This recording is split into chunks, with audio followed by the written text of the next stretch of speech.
अभी बज रहे हैं सुबह के 11 जो कि रोज़ बजते हैं। आज कोई नई चीज़ नहीं है, लेकिन नई इसलिए है क्योंकि रोज़ मैं उठती हूँ सुबह 5 बजे और आज मैं उठ रही हूँ 11 बजे। वो भी ये मैं मेरे घर की क्लिप नहीं है, मैं अपने घर पे नहीं हूँ, मैं आ गई हूँ मम्मी के घर पे, क्योंकि जैसा कि आप लोगों को मैंने अपने लास्ट वीडियो में भी बताया है कि मेरा बहुत ज़्यादा एक्सट्रीम मतलब पेन हो चुका था। उसके बाद में मेरा ऑपरेट भी हुआ है, तो इसी कारण की वजह से मैं आ गई मम्मी के घर पर। और ये देखिए, मैंने अभी आपको दिखाया, जब पहले उठती हूँ 5 बजे तो अंधेरा रहता है, और आज तो पूरी तरह से दोपहर हो चुकी है। अब यहाँ पे मैं कर रही हूँ फिंगर से ब्रश, क्योंकि डॉक्टर ने मुझे टूथब्रश से ब्रश करने के लिए एकदम स्ट्रिक्टली मना किया हुआ है, क्योंकि सूचर वगैरह लगा हुआ है, तो उनका कहना था कि बिल्कुल भी उनको डिस्टर्ब नहीं करना है और टोटली मुझे सॉफ्ट टाइप पे इसी कारण से रहना है। बिल्कुल भी कोई भी हार्ड चीज़ भी मुझे नहीं खानी है, मतलब टोटली मुझे प्रिकॉशन में रहना है। और डाइट और हर चीज़ का मतलब ले दे के डॉक्टर ने ये बोला है कि बहुत ही केयरफुली रहना है, क्योंकि मुँह ऐसी चीज़ें जो चलती रहती है तो प्रॉब्लम होती है। यही रीज़न था कि मम्मी लोगों ने यही बोला कि तुम साथ में ही घर वापस चलो। रीज़न मतलब मिष्टी के बर्थडे के बाद में मैं मम्मी के ही साथ में उनके घर आ गई थी, जिससे कि उनका ये था कि उनको भी सैटिस्फैक्शन रहेगा कि मैं उनकी आंखों के सामने हूँ, और सबसे बड़ी चीज़ है कि वो मेरी केयर कर लेंगी, जो कि उनका साफ कहना था कि तुम घर पर अपनी केयर कर चुकी और बाकी लोगों की भी कर चुकी। इसीलिए वो मुझे अपने साथ लेकर के आ गई थी। और सुबह से जब से मैं उठी थी तब से किसी ना किसी चीज़ में ये खा लो, वो खा लो, ऐसे कर लो, मतलब सबसे पहले गर्म पानी नमक से किया, फिर उसके बाद में गार्गल करने को दे दिया, फिर चाय दिया। देन वो मेरा अब यहाँ पे ब्रेकफास्ट बना रही, क्योंकि डॉक्टर ने बोला था बहुत सॉफ्ट सी चीज़ें खाओ, बिल्कुल भी हार्ड चीज़ों को अवॉइड अभी करना है। एंड पेन का तो आई कांट टेल यू, इतना ज़्यादा पेन था कि मतलब बिल्कुल बर्दाश्त के बाहर था। तो ब्रेकफास्ट वगैरह सब कुछ करके अब मैं लूँगी यहाँ अपनी दवा। इतनी दवा मैंने कल से खाई है कि सुबह मुझे 11 बजे तक पूरा नींद ही नहीं खुल रही थी, मतलब ऐसे लग रहा था कि मैं बेहोश पड़ी हुई हूँ। तो बस अपनी दवा वगैरह ले करके मैं आ गई हूँ छत पर, क्योंकि ये हुआ कि चलो थोड़ी देर धूप में चलते हैं।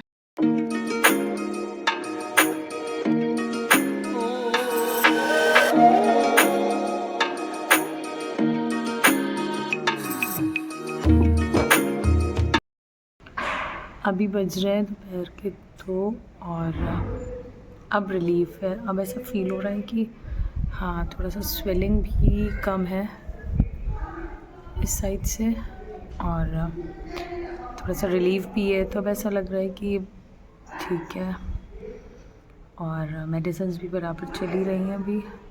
एक्चुअली में होना नॉर्मल सा जो RCT होता है वही था, बट करना पड़ा था उन्हें ऑपरेट। लिटरली 40 मिनट्स का था।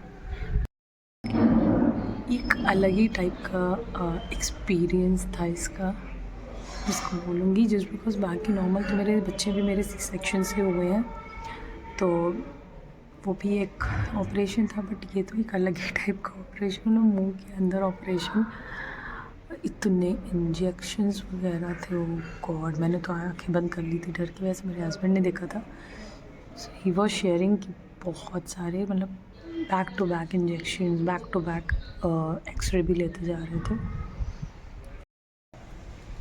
मेरा डॉक्टर से अपॉइंटमेंट था 12 o'clock का, मुझे निकलना स्कूल से था 11:30, बट 11 o'clock से मेरी बहुत ज़्यादा मुझे सीवियर पेन स्टार्ट हो गया था। तो मैं गई प्रिंसिपल मैम के पास डायरेक्टली, एंड मैंने उनसे बोला, ma'am I am not in condition कि मैं स्कूल में रह पाऊँ, सो प्लीज़ मुझे 11:30 की जगह अभी लीव दे दीजिए। सो मतलब I want to share about this also. कुछ नहीं सोचा, कुछ नहीं देखा, एंड शी वॉज लाइक ठीक है जाओ, कोई प्रॉब्लम नहीं है, take care and all the things. उनको भी नहीं पता था, मैंने उस दिन सिर्फ हाफ डे लिया था। नेक्स्ट डे का मेरा कोई आज के लीव का मतलब कोई भी प्लान नहीं था, क्योंकि ये भी नहीं पता था कि ऑपरेट होगा। मैंने मैम को रात में मतलब शाम को एक मैसेज ड्रॉप किया विद द प्रिस्क्रिप्शन कि मैम ऐसी ऐसी चीज़ है, I am not in condition to join school tomorrow. आप बिलीव नहीं करोगे, विद इन 5 मिनट्स मुझे रिप्लाई आता है ओके करके, एंड देन टेक किया। सो अगर कहीं ऐसा हेल्दी एटमॉस्फेयर हो जहाँ पे आप काम कर रहे हो, ऐसा मैनेजमेंट हो, तो कहीं भी जगह पे तो इजी होता है। They are very understanding. जब भी मुझे लीव की ज़रूरत हुई है, जब भी इमरजेंसी लीव ली है, या कभी भी ऐसे मतलब कभी प्रॉब्लम नहीं आई है। इवन जब मैं गई थी मैम के पास हाफ डे का, वही 11 o'clock से, तो she was sharing her experience also कि हाँ, हाँ, बहुत पेन होता है और मतलब ऐसी-ऐसी चीज़ें तो बहुत अच्छा लगता है। सो आई वांट टू से कि ऐसा मैनेजमेंट हर जगह होना चाहिए। चाहे मेरी प्रिंसिपल मैम हो, वीपी मैम हो, क्लास स्कूल के और भी कोई मेरे जो कलीग्स हैं, even they are also very supportive. ऐसी जगह काम करने पे मुझे लगता है कोई भी हो मेरी जगह पे हर किसी को ही बहुत अच्छा लगेगा। और ऐसी जगह होती है ना, तो अगर आप 100% नहीं भी दे पाते हो तो भी आपको ये लगेगा कि नहीं, मैं अपनी पूरी जान लगा दूँ 100% देने में। Because if they are supporting you तो हमें लगता है फिर हम अपनी साइड से थोड़ी सी चीज़ें क्यों कम करें। सो बेसिकली मुझे स्कूल से पूरा सपोर्ट रहा है। डॉक्टर ने प्रिस्क्रिप्शन में 2 डेज़ का लिखा था, बट आज मेरी कंडीशन ठीक लग रही है, तो मैं अब कल से स्कूल फिर से रिजॉइन करूँगी। मैं कल का लीव नहीं लूँगी, तो मैं कल से अब स्कूल फिर से जॉइन करूँगी क्योंकि अब मैं रिलीफ लग रहा है। और बाकी थोड़ी सी स्वेलिंग है, वो तो मुझे लगता है कि ये तो मुझे लगता है वो भी मेरी थोड़ा शाम तक सही हो जाएगी। सो ये था अभी तक का अपडेट। और एक चीज़ और शेयर करना चाहूँगी, कल मिष्टी का बर्थडे था, बहुत कुछ सोचा तो बहुत सी। तो ये क्लिप है संडे की, इसी संडे की है जिस दिन हम गए थे मिष्टी के बर्थडे की शॉपिंग करने के लिए। क्योंकि वो तो कहिए कई चीज़ें ऐसी थी जो मैंने मतलब कर लिया था, तो इसकी बर्थडे पे थोड़ी बहुत सी चीज़ें हो गई थी, मतलब जो मैं ग्रैंड लेवल पे और बहुत अच्छे से इस बार इसका बर्थडे करना चाह रही थी। क्योंकि अब देखिए बड़ी हो चुकी है और बड़ी होने के बाद में इसके अंदर जो एक्साइटमेंट था ना, वो बहुत ज़्यादा था। मतलब डेली दिन दिन गन्ने की मम्मा इतने डेज आर लेफ्ट, मम्मा ये, मम्मा वो, मम्मा ऐसा, मम्मा वैसा। मतलब she was very excited for a birthday.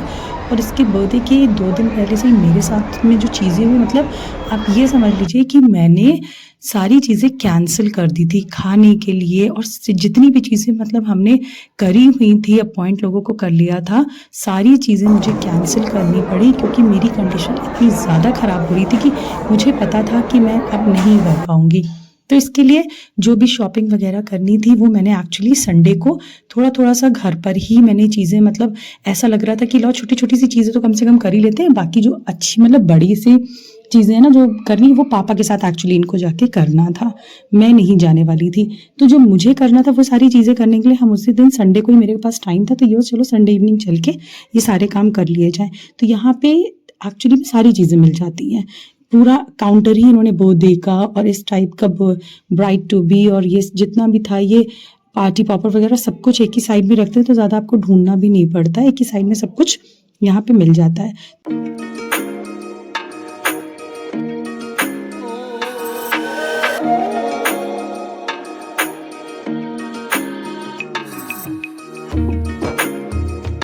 और इन सारी चीज़ों को देखते हुए मतलब क्रिसमस भी आने वाला है, तो क्रिसमस का सेलिब्रेशन भी हर जगह स्टार्ट हो चुका है और ऐसे क्रिसमस ट्री, सैंटास हर जगह पे मिल रहे हैं। और यहाँ पे इतने सारे केक लगे हुए थे, तो उसमें से ऑप्शंस भी हम देख रहे थे कि इसकी बर्थडे पे कैसा क्या केक बनवा सकते हैं। तो मतलब उस दिन हमने काफ़ी सारी चीज़ें डिसाइड करी, काफ़ी सारी चीज़ों को हमने सोचा कि कर लेते हैं, जिससे कि अगर आगे टाइम, क्योंकि देखिए थर्सडे बर्थडे थी इसकी पड़ रही थी, तो संडे ही मेरे पास टाइम था और इनके पास भी टाइम था, बिकॉज़ मंडे ऑनवर्ड्स हम फिर से अपने ऑफिस और अपने काम में बिज़ी होने वाले थे। तो इसीलिए उस दिन हमने काफ़ी सारी चीज़ों को सॉर्ट कर लिया था। सो मुझे लगता है जो मैंने कर लिया था ना, उसी की वजह से इसके बर्थडे पे थोड़ी बहुत इसके मन की चीज़ें हो गई, अदरवाइज़ तो भगवान ही मालिक था कि क्या होने वाला है। तो उस दिन इतना सारा सब कुछ किया। तो हाँ, ये है कि सबसे बड़ी बात जो मैं कहूँगी, वो सारी मिष्टी की अंडरस्टैंडिंग थी।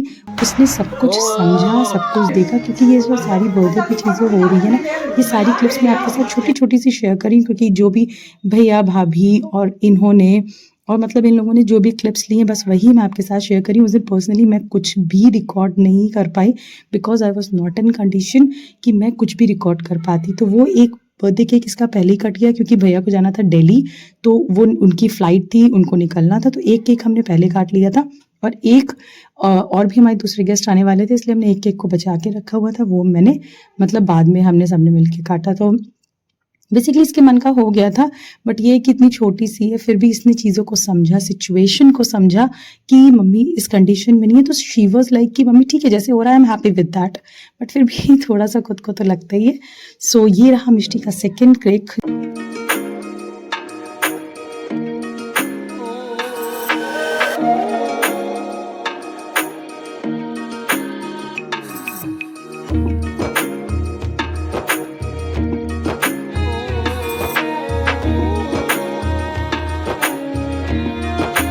And thank you so much for the wishes और जो भी आपने मेरे लिए मेरे लास्ट वीडियो में मतलब पढ़ने के बाद जो कमेंट्स थे, जो डीएम्स मुझे एक्चुअली रिसीव हुए हैं गेट वेल सून वगैरह के, thank you so much for that. So that's it for today's video. इतना pain that I can't tell you. इसी वजह से आना पड़ा मम्मी के घर पे. अब बाकी और वीडियोस के लिए अगर चैनल पर नए हैं तो कर लीजिएगा इसको सब्सक्राइब और इस वीडियो को लाइक ज़रूर कर दीजिएगा. Thank you for watching.